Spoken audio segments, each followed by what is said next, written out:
নিজের দুর্বলতার খবর সব সময় গোপনে রাখতে হয়।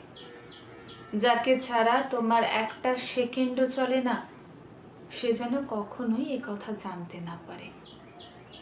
জানলে তোমাকে ছেড়ে দেওয়ার হুমকি দিতে দিতে পায়ের তলায় নিয়ে এসে ফেলবে।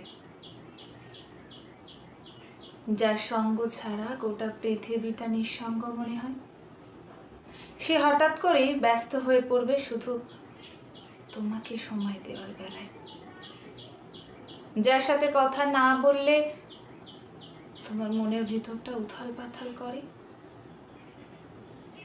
একটা সময় দেখবে তার নাম্বার থেকে ফোন আসা আস্তে আস্তে এমন ভাবে কমে গেছে, যেখানে গুনতে বসলে শূন্যও হয়তো লজ্জা পাবে। দোষ কারণ নয়, দুর্বলতার ফায়দা তোলা মানুষদেরকে দুর্বলতার মানে বোঝানোর চেষ্টা করা নেহাত মনের নির্বুদ্ধিতা।